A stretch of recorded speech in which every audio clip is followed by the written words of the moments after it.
आपकी शाम बस रिलैक्स करने के लिए नहीं है, ये आपके फ्यूचर सेल्फ को बनाने का एक पावरफुल टूल है। एक कंसिस्टेंट इवनिंग रूटीन बनाकर आप अपने गोल्स अचीव करने के लिए एक नींव रखते हैं। ये स्ट्रिक्ट स्केड्यूल्स के बारे में नहीं है, बल्कि अपनी इवनिंग्स को रेस्ट, रिफ्लेक्शन और सक्सेसफुल टुमारो की प्रिपरेशन के लिए कॉन्शियसली डिजाइन करने के बारे में है। अपने इवनिंग रूटीन को एक ग्रेट परफॉर्मेंस के लिए स्टेज सेट करने जैसा समझो। जैसे एक एथलीट कंपटीशन से पहले अपने बॉडी और माइंड को प्रिपेयर करता है, वैसे ही आप अपने दिन को इंटेंशनली एंड करके सक्सेस के लिए खुद को तैयार कर सकते हैं। इसका मतलब है काम को एक तरफ रखना, नोटिफिकेशंस बंद करना और ऐसी एक्टिविटीज में एंगेज करना जो रिलैक्सेशन और रिजुवनेशन को प्रमोट करे। एक वेल स्ट्रक्चर्ड इवनिंग रूटीन आपको दिन भर की डिमांड से दूर एक कामनेस वाली जगह जाने का मौका देता है। यह मेंटल शिफ्ट स्ट्रेस कम करने, स्लीप क्वालिटी इंप्रूव करने और अगले दिन रिफ्रेश्ड और मोटिवेटेड फील करके उठने के लिए इंपॉर्टेंट है। याद रखें, जिस तरह से आप अपना दिन खत्म करते हैं, उसका अगले दिन की शुरुआत पर काफी इंपैक्ट पड़ता है। हमारा एनवायरनमेंट हमारी आदतें बनाने में बहुत बड़ा रोल प्ले करता है। कई बार हमें पता भी नहीं चलता। जैसे एक पौधा अच्छी मिट्टी और धूप में फलता फूलता है, वैसे ही हम भी तब फ्लरिश करते हैं जब हमारा आसपास का माहौल हमारे डिजायर्ड बिहेवियर्स को सपोर्ट करता है। इसका मतलब है कि एक ऐसा एनवायरनमेंट डिजाइन करने के लिए प्रोएक्टिव अप्रोच लेना जो अच्छी आदतें बनाना आसान और बुरी आदतें कम अपीलिंग बना दे। अपने घर के लेआउट के बारे में सोचो। क्या हेल्थी स्नैक्स आसानी से रीच में है? क्या आपका वर्कआउट गियर रेडिली एक्सेसिबल है?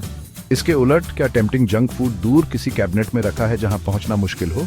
अपनी फिजिकल स्पेस को स्ट्रेटेजिकली अरेंज करके आप खुद को हेल्थियर चॉइसेस बनाने के लिए सबटली नड्ज कर सकते हैं। फिजिकल से परे आपका डिजिटल एनवायरनमेंट भी बहुत इन्फ्लुएंस करता है।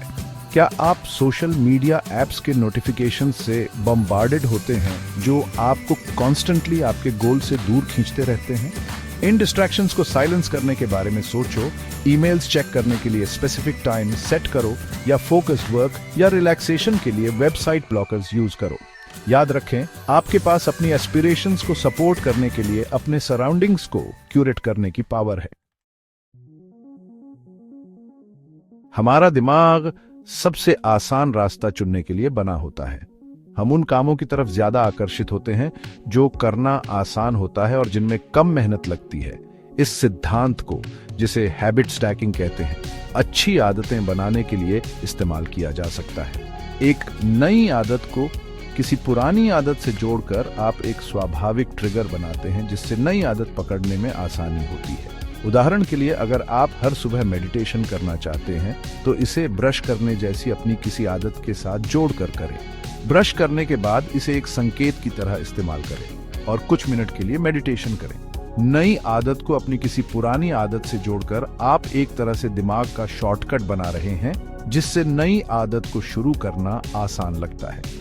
मुख्य बात यह है कि अपनी नई आदत के लिए संकेत को जितना हो सके स्पष्ट और आसान बनाएं। अगर आप सुबह दौड़ना चाहते हैं तो अपने रनिंग शूज दरवाजे के पास रखें, या अगर आप दिन की शुरुआत पौष्टिक नाश्ते से करना चाहते हैं तो रात को ही नाश्ता तैयार कर लें। आप अपनी आदतों के लिए जितने ज्यादा स्पष्ट और सुलभ संकेत बनाएंगे, आपके उनके अनुसार चलने की संभावना उतनी ही ज्यादा होगी। जिस तरह अच्छी आदतों को जाहिर करना उन्हें अपनाने की संभावना बढ़ाता है, बुरी आदतों को नजरों से दूर रखना उनके आकर्षण को काफी कम कर सकता है। हमारी इच्छा शक्ति एक सीमित संसाधन है और लगातार लालच का विरोध करने से निर्णय लेने की थकान और अंततः बुरी आदत में वापसी हो सकती है। प्रलोभनों के संपर्क को कम करके हम अपनी मानसिक ऊर्जा को ज्यादा महत्वपूर्ण चीजों के लिए बचाते हैं। इसमें लुभावने ईमेल लिस्ट से अनसब्सक्राइब करना शामिल हो सकता है, उन सोशल मीडिया अकाउंट्स को अनफॉलो करना जो अस्वास्थ्यकर तुलनाओं को बढ़ावा देते हैं, या उन चीजों से दूरी बनाना जो अवांछित व्यवहार को ट्रिगर करते हैं। अगर आप मीठे पेय पदार्थों को कम करने की कोशिश कर रहे हैं, उदाहरण के लिए, उन्हें अपनी पेंट्री में रखने से बचें। याद रखें, बुरी आदतों को तोड़ना किसी चीज से वंचित रहने के बारे में नहीं है, यह आपके चॉइसेस पर नियंत्रण वापस पाने के बारे में है। ऐसा माहौल बनाकर जहां आपके ट्रिगर्स का सामना करने की संभावना कम हो, आप अपने आप को ऐसे कॉन्शियस डिसीजंस लेने के लिए सशक्त बनाते हैं जो आपके लक्ष्यों के साथ मेल खाते हों। यह परफेक्ट होने के बारे में नहीं है, बल्कि प्रगति के रास्ते को चुनना आसान बनाने के बारे में है। हमारा दिमाग खुशी ढूंढने और तकलीफ से बचने के लिए बना है। इस सिद्धांत को, जिसे ऑपरेंट कंडीशनिंग कहते हैं, आदत बनाने का आधार माना जाता है। किसी काम के साथ अगर अच्छा परिणाम जोड़ दिया जाए तो हम उसे बार बार करने लगते हैं। इसके उलट जिन कामों के बुरे नतीजे होते हैं उन्हें हम कम दोहराते हैं। यहीं पर सकारात्मक प्रोत्साहन का महत्व आता है। जब आप अच्छे काम करने पर खुद को इनाम देते हैं तो आप अपने दिमाग से कहते हैं, ये अच्छा लगा, चलो इसे फिर से करते हैं। ये इनाम बहुत बड़े नहीं होने चाहिए, खुद की छोटी छोटी प्रशंसा भी काफी होती है। उदाहरण के लिए, काम का हफ्ता अच्छा बीतने पर आप आराम से नहा सकते हैं, कड़ी कसरत के बाद स्वादिष्ट और सेहतमंद खाना खा सकते हैं, या कोई मुश्किल काम पूरा करने के बाद बस कुछ पल संतुष्टि का आनंद ले सकते हैं। अच्छी भावनाओं को अपने मनचाहे कामों से जोड़कर आप एक मजबूत चक्र बनाते हैं जो उन कामों को और मजबूत करता है और उन्हें आदत में बदल देता है। सेक्शन 6, फ्रिक्शनलेस लिविंग, ऑब्स्टिकल्स को प्रोडक्टिविटी से कैसे हटाएं। आदत बनाने के मामले में फ्रिक्शन मतलब कोई भी रुकावट या मुश्किल जो किसी काम को करने में दिक्कत पैदा करे। जितनी ज्यादा फ्रिक्शन होगी उतना ही कम चांस है कि हम उस काम को पूरा करेंगे।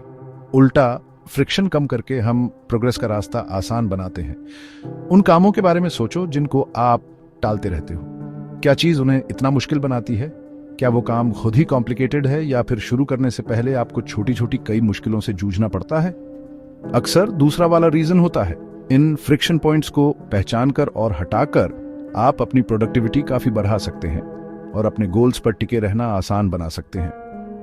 उदाहरण के लिए, अगर आप घर पर हेल्थी खाना बनाना चाहते हैं लेकिन मील प्लानिंग और ग्रोसरी शॉपिंग में प्रॉब्लम होती है, तो मील किट डिलीवरी सर्विस इस्तेमाल करने के बारे में सोचें या वीकेंड पर पहले से इंग्रेडिएंट्स तैयार कर लें। इससे वीक में डिसीजन फटीग और टाइम कंस्ट्रेंट्स की फ्रिक्शन खत्म हो जाती है, जिससे टेक आउट की बजाय घर का बना खाना चुनना आसान हो जाता है।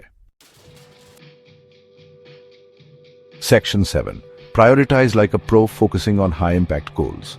जरूरी चीजों को पहले करना सीखो, अपने अहम लक्ष्यों पर ध्यान दो।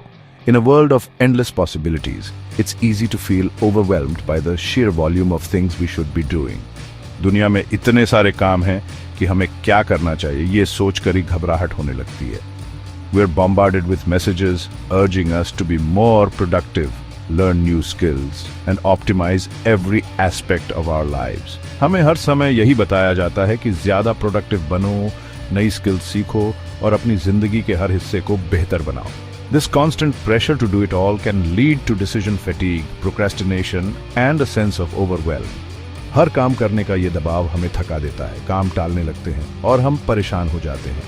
The antidote to this overwhelm is prioritization. इस परेशानी का हल है जरूरी कामों को पहले करना।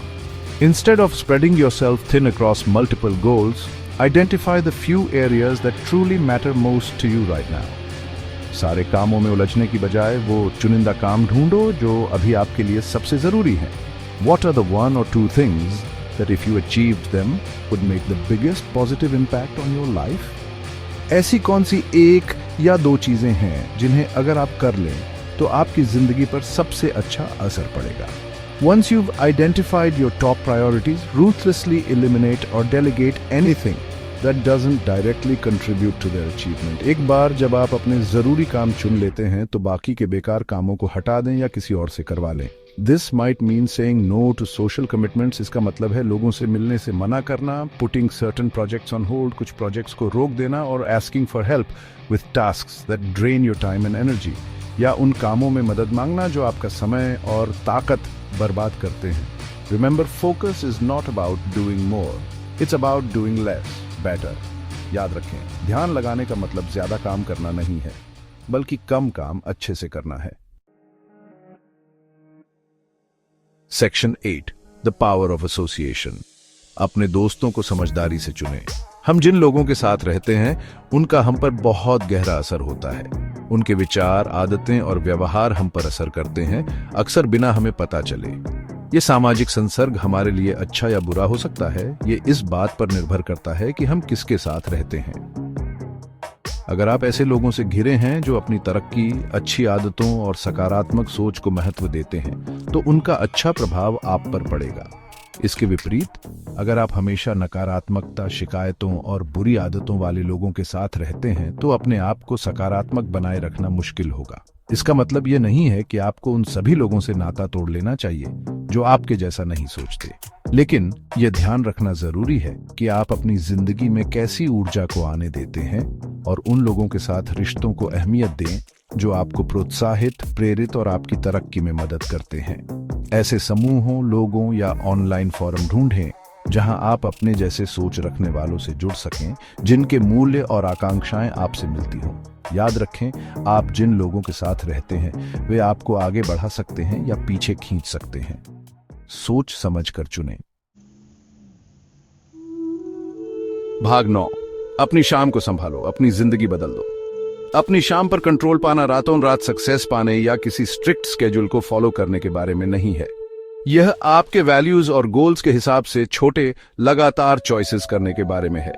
यह एक ऐसा माहौल बनाने के बारे में है जो फिजिकली और डिजिटली आपकी एस्पिरेशंस को सपोर्ट करे। यह सेल्फ केयर, रिफ्लेक्शन और इंटेंशनल एक्शन को प्रायोरिटाइज करने के बारे में है। याद रखें, आप अपनी जिंदगी के आर्किटेक्ट हैं। आपके पास अपनी शाम को ऐसे डिजाइन करने की पावर है जो आपको आज और आने वाले सालों में सक्सेस के लिए तैयार करे। छोटी शुरुआत करें, अलग अलग स्ट्रेटजीज के साथ एक्सपेरिमेंट करें और सबसे जरूरी बात, इस जर्नी में अपने आप पर दया करें। 1000 मील का सफर एक कदम से शुरू होता है और जिस तरह से आप अपने दिन को एंड करते हैं वह एक ब्राइटर और फुलफिलिंग कल के लिए रास्ता बना सकता है।